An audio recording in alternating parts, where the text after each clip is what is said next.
Good morning everyone. मैं आपके साथ अजय और आज हम लोग डिस्कस करेंगे हिस्ट्री का क्लास 8th का chapter civilising the native educating the nation. तो जैसे कि हम जानते हैं कि हम लोग हिस्ट्री पढ़ रहे हैं, तो हम लोग हिस्ट्री में अब डिस्कस करेंगे एजुकेशन के बारे में। एजुकेशन के रिलेटेड हम डिस्कशन करेंगे कि एजुकेशन को कैसे डेवलप किया था ब्रिटिशर्स ने, या क्यों इम्प्लीमेंट किया था कि एजुकेशन होनी चाहिए या लोगों को एजुकेशन मिलनी चाहिए, इससे नेशन डेवलप होगा या क्या होगा, उस सब के बारे में हम लोग यहाँ पे डिस्कस करेंगे। तो जैसे कि हम जानते हैं कि Britishers ruled India over 200 years, 200 साल उन्होंने हम पे राज किया, इंडिया पे। तो 200 साल के इस राज में जब कि वो राज कर रहे थे पूरे इंडिया पे, तो ब्रिटिशर्स को ऐसा लगने लगा कि उनका ये कल्चरल मिशन है कि वो लोग यहाँ के नेटिव्स को, यहाँ के रहने वाले लोगों को सिविलाइज बना सकें, उनको सिविलाइज कर सकें, उन्हें एजुकेटेड बना सकें, ठीक है, बेटर बना सकें। तो इसी के बारे में ये सारा चैप्टर है। तो let us discuss the NCERT text book questions. Okay, so first of all यहाँ पे कुछ मैच द कॉलम हैं, मैच द फॉलोइंग्स हैं, सॉरी। तो हमें मैच करके बताना है कि कौन सा नाम, जैसे William Jones, Rabindranath Tagore, Thomas Macaulay and Mahatma Gandhi and पाठशालास, ये सब जो हैं इनको मैच करना है हमें। Promotion of English education, respect of ancient cultures, gurus, learning in natural environment, critical of English education. Okay, so सबसे पहला जो है विलियम जोन्स। तो विलियम जोन्स जो थे वो 1783 में एक लिंग्विस्ट थे जो कि डिफरेंट लैंग्वेजेस पे स्टडी करते थे, ठीक है। तो उनको ब्रिटिशर्स ने एक जूनियर जज करके अपॉइंट किया था सुप्रीम कोर्ट में। ओके, तो जो विलियम जोन्स थे वो क्या कर रहे थे, वो स्टडी करते थे एंशिएंट इंडियन टेक्स्ट बुक्स की, लॉज की, फिलोसफीज की, religion, politics, morality, arithmetic, medicine and other sciences. तो इस लिहाज से विलियम जोन्स जो हैं that match with the respect of ancient cultures. तो ये लैंग्वेज थे, ठीक है, ये हर भाषा के बारे में जानने की इनकी रुचि थी, इच्छा थी इनमें कि ये सब भाषाओं को पढ़ें, उनके बारे में जानें, उनकी हिस्ट्री, ठीक है, वो सब जानें। तो he has a great respect for ancient cultures. तो जैसे कि रविंद्रनाथ टैगोर जी हैं, Rabindranath Tagore ji, the national anthem is written and sung by Rabindranath Tagore ji. Okay, तो रविंद्रनाथ टैगोर जी जो थे वो बिलीव करते थे learning in a natural environment. तो जो रविंद्रनाथ जी थे वो उन्होंने मीन्स एक शांति निकेतन करके उन्होंने एक स्कूल टाइप खोला हुआ था 1901 में। तो उनके लिहाज से जो लर्निंग थी वो इनकरेज करी जानी चाहिए, और उसमें भी नेचुरल इन्वायरमेंट मिलना चाहिए हर किसी को, ठीक है, ताकि वो उसमें अच्छे से डेवलप हो सके। ओके, तो इसी के साथ थॉमस मॉकले, जो ये थॉमस मॉकेली हैं, ठीक है, तो इनका नाम था थॉमस बेबिंगटन मॉकले। ओके, तो ये क्रिटिक्स थे ओरिएंटलिस्ट के, ठीक है। ओके, तो ये ओरिएंटलिस्ट के क्रिटिक थे। तो he has a great taste in, मतलब उनका जो सबसे अगर जिससे वो मैच करते थे वो था उनके लिए इंग्लिश लर्निंग पे।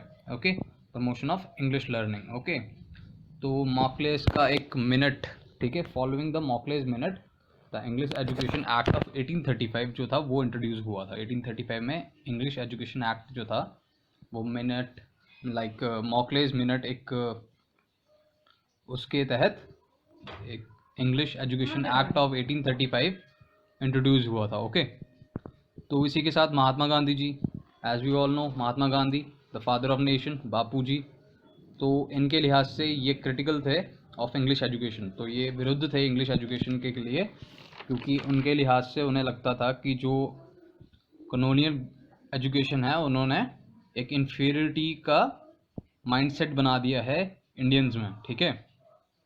तो महात्मा गांधी सिर्फ ये चाहते थे कि जो इंडियंस हैं वो एक डिग्निटी और सेल्फ रिस्पेक्ट के साथ अपना रोजी रोटी या फिर एजुकेशन जो भी है वो सब पूरी कर सकें। ओके, ठीक है। तो गांधी जी के अनुसार ये था कि जो भी इंडियन लैंग्वेजेस हैं वो सब मीडियम होना चाहिए किसी भी टीचिंग का, ठीक है, ताकि एक पर्सन जो है, एक इंसान जो है, वो अपने माइंड को और सोल को अच्छे से डेवलप कर सके। तो here we are going for next पाठशाला।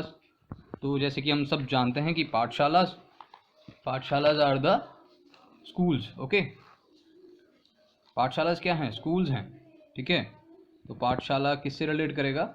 पाठशाला में गुरु होगा, that is guru, that is a teacher.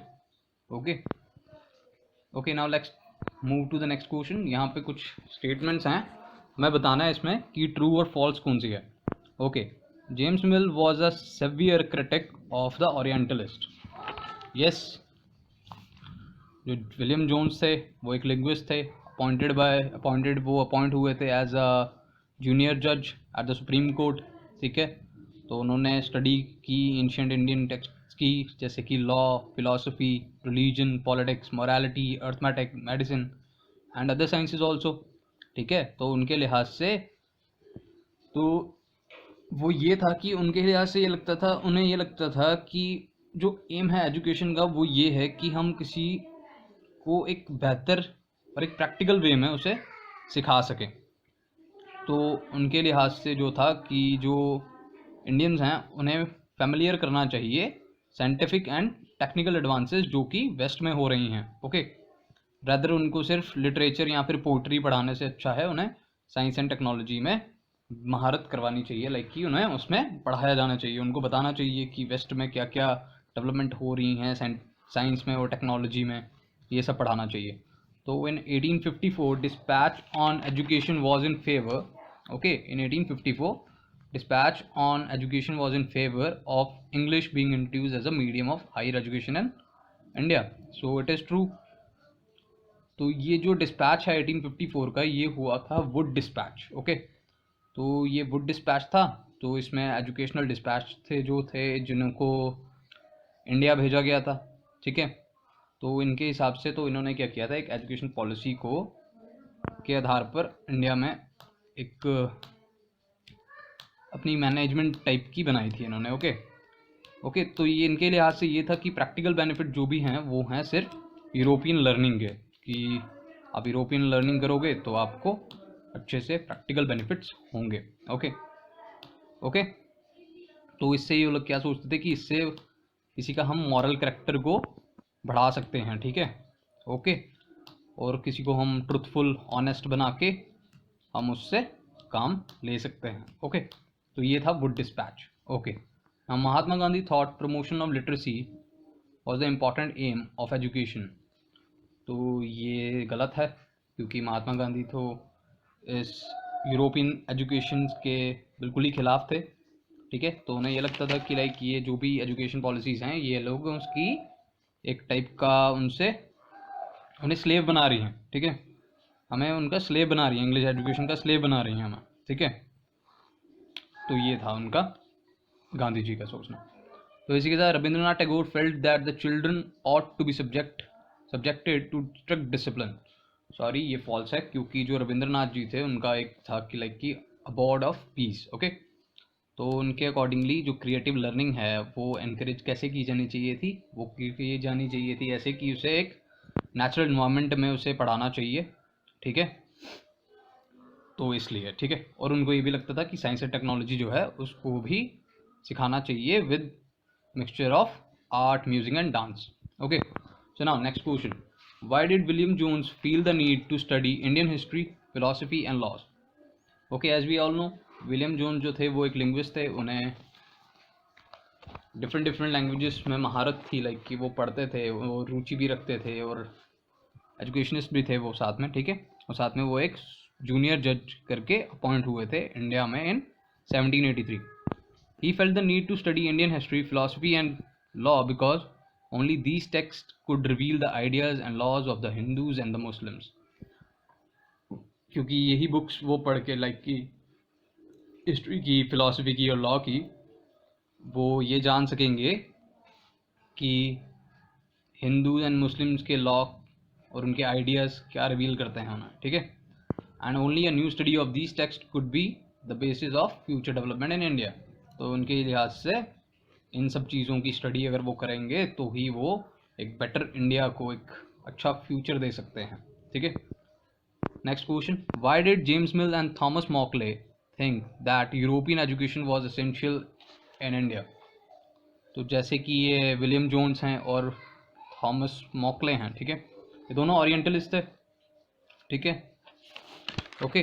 तो इनके लिहाज से यही था कि किसी भी समुदाय को या किसी भी नागरिक को या किसी भी देश को अगर एक डेवलपमेंट या अच्छा फ्यूचर दिलाना है तो उनके यूथ को या नेटिव्स को उन्हें एजुकेशन प्रोवाइड करनी चाहिए, ठीक है। तो इसी के ज़रिए अब बात करते हैं यहाँ पे, both James mill and Thomas मॉकले, ये थोड़ा मिसप्रिंटेड है, ये थॉमस है नॉट टॉन्जस, ओके। तो इसे आप लोग सही कर दीजिएगा, ऑटो करेक्ट कर लीजिएगा, okay. Thomas Macaulay saw India as an uncivilised country that needed to be civilised. तो उनके थिंकिंग में जो इंडिया था उस टाइम पे वो एक अनसिविलाइज कंट्री थी, ठीक है, तो इसे उन्हें सिविलाइज करना चाहिए। For this purpose European education was essential. They felt that knowledge of English would allow Indians to read some of the finest literature of the world. It would make them aware of the developments in Western science and philosophy. Teaching of English could thus be a way of civilizing people, changing their taste, values and culture. तो उनके लिहाज से कि English ही ऐसा subject है, they felt that knowledge of English would allow Indians to read some of the finest literature of the world. तो English की knowledge से वो इंडियंस को फाइनेस्ट लिटरेचर जो भी वर्ल्ड में क्रिएट हुई हैं, बनी हैं, उन सबको रीड आउट करवा सकते हैं, उन्हें समझा सकते हैं, ओके। देन और साथ में उन्हें डेवलपमेंट जो भी हो रही हैं वेस्टर्न कल्चर में रिगार्डिंग साइंस एंड फिलॉसफी, तो ये भी, और साथ में उन्हें सिविलाइज बनाने के लिए उनका चेंज करना ज़रूरी है, उन्हें उनका टेस्ट, वैल्यूज़ और कल्चर्स का चेंज होना बहुत ज़रूरी है, okay. So here we goes to the next question, Why did Mahatma Gandhi want to teach children handicrafts? तो महात्मा गांधी जी क्यों चाहते थे कि बच्चों को हैंडीक्राफ्ट सिखाया जाए? सबसे पहले तो Mahatma Gandhi wanted to teach children handicraft because only then they would be able to know how different things were operated. क्योंकि महात्मा गांधी जी चाहते थे कि लाइक जो बच्चे हैं वो हैंडीक्राफ्ट को सीखें ताकि उन्हें अलग अलग चीज़ों के बारे में उनको ऑपरेट करना, उनको किस ढंग से करना है, कैसे शुरू करना है या ख़त्म करना है, उन्हें हर चीज़ के बारे में नॉलेज होना ज़रूरी है। तो इसलिए वो चाहते थे कि बच्चों को हैंडीक्राफ्ट्स ज़रूर सिखाया जाए। This would develop their mind and their capacity to understand. इससे क्या होगा, इससे उनका माइंड भी डेवलप होगा और साथ में उनकी अंडरस्टैंडिंग की जो कैपेसिटी है, ठीक है, समझने की जो शक्ति है वो भी डेवलप होगी, okay. Okay, now to the next question, why did Mahatma Gandhi think that English education had enslaved Indians? तो जैसे कि महात्मा गांधी जो थे, तो महात्मा गांधी हमेशा आर्ग्यू करते थे, अर्ग करते थे लाइक कि कॉलोनियल एजुकेशन ने एक टाइप का इन्फ्योरिटी का सेंस क्रिएट कर दिया है इंडियंस के माइंड में। तो ये कि एक बहुत ही सिंफुल भी है और साथ में इसने एक टाइप का ईविल स्पेल क्रिएट कर दिया हुआ है हम पे, ठीक है, इंडिया पे। तो महात्मा गांधी हमेशा से यही चाहते थे कि लाइक कि एजुकेशन जो है वो इंडियंस को हेल्प करे रिकवर करने में उनकी सेंसेस को, डिग्निटी को एंड सेल्फ रिस्पेक्ट को। तो महात्मा गांधी यही चाहते थे कि लाइक कि जो भी इंडियन लैंग्वेजेस हैं उनको सिखाने का माध्यम जो है वो भी इंडियन लैंग्वेज ही होनी चाहिए, ओके। और साथ में उनको, ताकि उन लोगों का या जो भी सीख रहे हैं उनका दिमाग और जो भी उनकी सोल है वो अच्छे से डेवलप हो सके, ओके। तो Mahatma Gandhi was dead against English education. तो महात्मा गांधी शुरू से ही इस इंग्लिश एजुकेशन के खिलाफ थे, ठीक है, okay. Now, so he argued that this type of education has created a sense of inferiority in the mind of Indians. It had made them see Western civilization as superior and had destroyed the pride they had in their own culture. तो इसकी वजह से जो भी means English language में पढ़ रहे थे तो उन लोगों को यही लगने लगा कि जो भी यूरोपियन लैंग्वेज है वो हमारी इंडियन लैंग्वेज से सुपीरियर है, तो हमें भी वैसा ही करना चाहिए जैसे कि इंग्लिश लैंग्वेजेस की बुक्स में हम पढ़ते हैं, तो वैसा ही करें हम, ओके। तो इससे क्या होगा, एक टाइप की हमारी जो संस्कृति है हम उससे दूर चलना शुरू हो जाएंगे, ठीक है। Education in English had crippled them, distance them from their own surrounding and made them strangers in their own lands. तो इंग्लिश में एजुकेशन प्राप्ति के लिए भी उनको बहुत ज़्यादा अड़चने होने लगी, क्योंकि वो एजुकेशन तो ले लेते थे, ठीक है, वो एजुकेट तो हो जाते थे, बट उन लोगों का एक टाइप का डिस्टेंस होने लगा अपनी ही सभ्यता से, अपने ही सराउंडिंग से, ठीक है, और वो अपने ही दुनिया में, अपने ही मतलब की ज़मीन पर ही एक टाइप के स्ट्रेंजर्स जैसे हो गए थे. What is more, it had enslaved them. तो इंग्लिश एजुकेशन ने उन्हें एक टाइप का गुलाम बना दिया है. तो इसी के साथ ये चैप्टर यहीं पे ख़त्म होता है. बाकी पे यहाँ पे कुछ 2 क्वेश्चंस भी हैं. इट्स लाइक कि find from your grand parents about what they studied in school, and next question is find out about the history of your school or any other school in the area you live. तो इसके बारे में आप हमें comment कर सकते हैं. तो धन्यवाद.